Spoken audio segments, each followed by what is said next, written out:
Joint family. सासू माँ जब तक ससुर जी थे आप उनके दम पर बहुत उछलती थी, बहू ये मत करो वो मत करो। अब तो वो रहे नहीं, तो हम लोगों के साथ रहना है तो घर को थोड़ा समझ कर रहना होगा।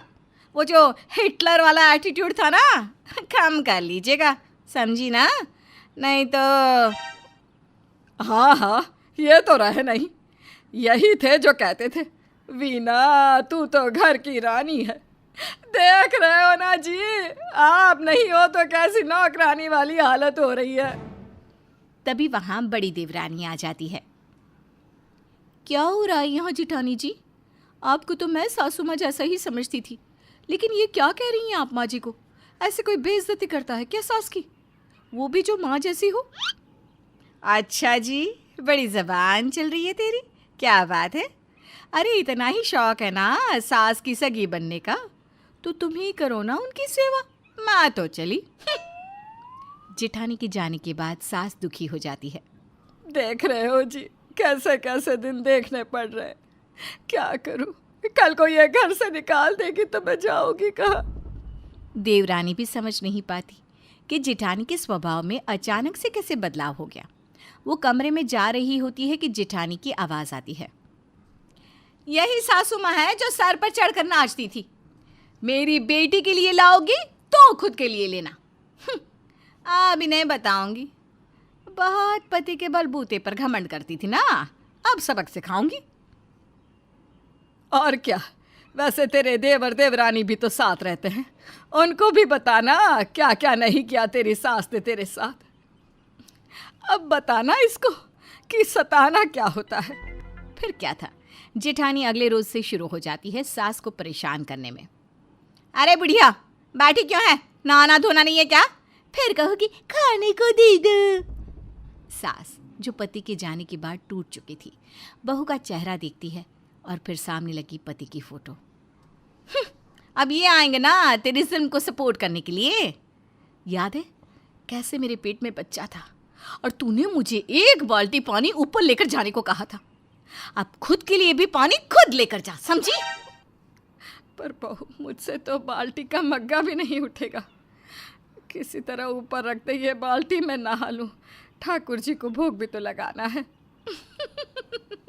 जा फिर उसी ठाकुर जी को बोल दे आकर तेरी बाल्टी उठा ले। मैं तो चली। बहू चली जाती है। सास जैसे ही बाल्टी को हाथ लगाती है, एक हाथ आकर बाल्टी उठा लेता है। सास देखती है कि उसका देवर यानी कि पति का छोटा भाई वहाँ खड़ा होता है। अरे छुट्टन, कैसे हो? छोड़ो छोड़ो, मैं उठा लूंगी बाल्टी। कैसी बात कर रही हो भाभी? आप तो मेरे लिए माँ जैसी हो। मैं बाल्टी नहीं छोड़ूंगा। आप इस उम्र में भारी बाल्टी ऊपर लेकर जाएंगी। भैया नहीं रहे इतना तो पराया ना समझो भाभी माँ।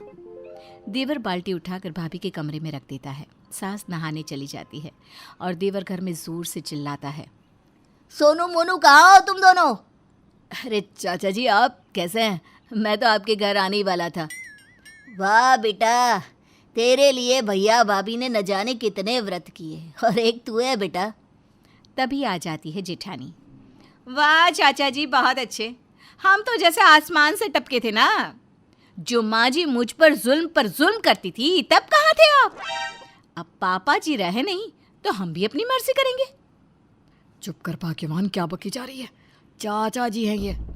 तभी छोटी चाय नाश्ता लाकर चाचा जी को देती है। चाचा जी हम तो पूरी कोशिश करते हैं कि माँ जी का ख्याल रखें। मुझे नहीं पता कि किसने माँ जी को इतनी भारी बाल्टी उठाने को कहा।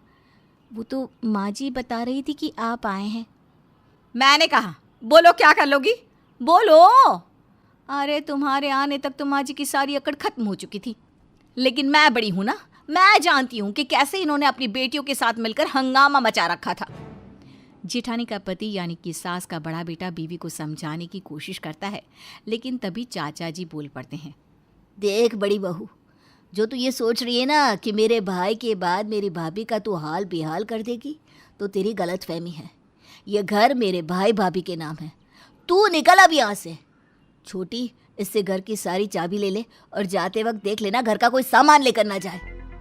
चाचा जी फरमान सुनाकर चले जाते हैं उनके जाने के बाद तो जिठानी किसी घायल शेरनी की तरह चिल्लाने लगती है। अच्छा, मैं जाऊंगी? अरे ये मेरा घर है।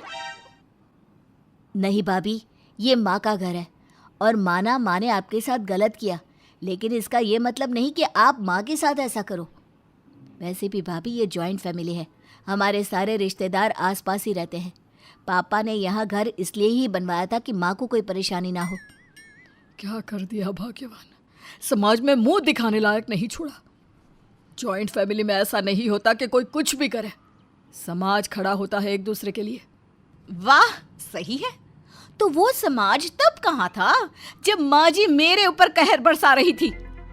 कोई कुछ नहीं कहता, क्योंकि बहू के इस सवाल का जवाब किसी के पास नहीं था। देवरानी कमरे में अपने पति से कहती है, देखो दीदी, वैसे तो सही बोल रही हैं। माँ जी ने दोनों दीदियों के साथ मिलकर खून के आंसू निकाले हैं। पता है, भाभी तो बिल्कुल नौकरानी लग रही थी। माँ जी ने सच्ची भाभी को बहुत परेशान किया है। मैंने भी देखा था भाभी को, पेट में बच्चा और भाभी घर का सारा काम करती रही। उधर जिठानी कमरे में, जा रही हूँ मैं, हाँ बता रही हूँ, लेकिन अब यही जॉइंट फैमिली तुम्हें और मुन्ने को संभाले। मैं बात करता हूँ चाचा जी से, तुम परेशान ना हो। लेकिन बहू का भी ईगो आसमान में था। एक बार घर से निकल जाने को जो कह दिया तो बहू कैसे रह लेती, तो वो निकल जाती है घर छोड़कर। बेटा, मुझसे देखा नहीं जाता, तू माँ बाप दोनों का फर्ज अदा कर रहा है। मुझसे तब ज़्यादा काम भी नहीं होता। बहू को बोल कि वापस आ जाए। क्या बोलूँ माँ, सास बहू के चक्कर में मेरी ज़िंदगी खराब हो रही है। चाचा जी ने उसे साफ बोल दिया है कि घर में ना घुसे। शाम को मैं जा रहा हूँ ससुराल, बात करके आता हूँ, शायद कोई बात बने। पापा, मुझे माँ के पास जाना है, मुझे भी उनकी याद आती है। वो क्यों चली गई घर छोड़कर? तभी चाचा ससुर चाची के साथ आ जाते हैं। हाँ भाभी, ठीक है ना, अब तो कोई परेशानी ना है। बता रहे थे कि लड़की तमाशा कर रही थी, तो इन्होंने सही तो कर दिया। भाई ऐसी थोड़ी ना भाई साहब हमारे भरोसे छोड़ गए आपको, कोई परेशानी ना होने देंगे आपको। हाँ वो तो ठीक है, लेकिन कोई ना भाभी, लेकिन वेकिन कुछ नहीं। जो तमीज़ से थारे साथ ना रहेगा वो जाए भाड़ में।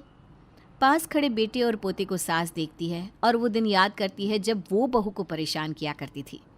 बेटा मुन्ने को लेकर चला जाता है। देवरानी हाथ में चाय लेकर आती है। क्या बात है बहू, सर पर पल्ला नहीं?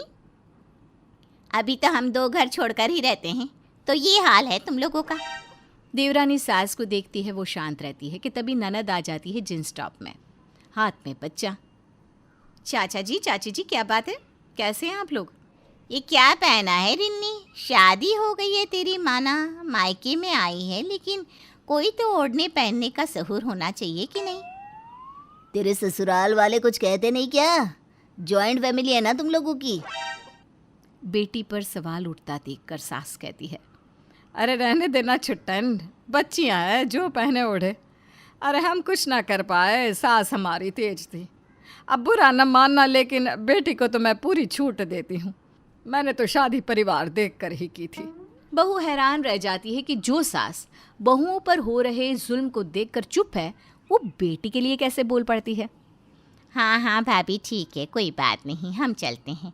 वो क्या है ना, बहू के माँ बाप आने वाले हैं तो खातिरदारी करनी होगी। हाँ, हमारी बहू की माँ तो बहुत होशियार है। चले भाभी। दोनों चले जाते हैं। ननद जी आइए, कैसे आना हुआ? वैसे माँ जी, भाभी को लेने चलना है ना? मैं नहीं जाऊंगी। अरे कैसे कैसे बोलती है वो मुझे, ना जी ना। माँ तुझे दिख नहीं रहा कैसे मैं सारा काम कर रहा हूँ? अरे एक दूसरे से मिलकर रह लो ना। कैसी बात कर रहे हो भैया? भाभी ने माँ को कैसे कैसे बोला जानते हो ना? वो तो भला हो चाचा जी का। तभी मुन्ना आ जाता है। पापा चलो ना माँ के पास। माँ, अगर रिश्तेदारों के बोलने पर ही चलना है तो मैं अपने परिवार के साथ अकेला रहूँगा। वाह भैया, क्या बात है, बीवी के लिए माँ को छोड़ देंगी? तू चुप कर, हमारे घर में ना बोल। भूल गई, तेरी शादी में मेरी बीवी ने अपना हार दे दिया था तुझे, तब जब माँ ने भी अपने गहने नहीं दिए थे, और तुम लोगों ने उस पर कितना जुल्म किया। मैं उस वक्त उसका साथ दे देता तो आज ये दिन देखना ना पड़ता। बेटा पोते को लेकर जा रहा होता है कि बेटा मुझे माफ़ कर दे, मैं समझ गई। बस तू और बहू घर पर आ जाओ। मैं अपनी गलती की माफ़ी मांगती हूँ। बहू को बोलना वो भी अब से ठीक से रहे। माँ जी, फिर चाचा जी? वो अपना घर देखे, हम अपनी जॉइंट फैमिली में खुश हैं।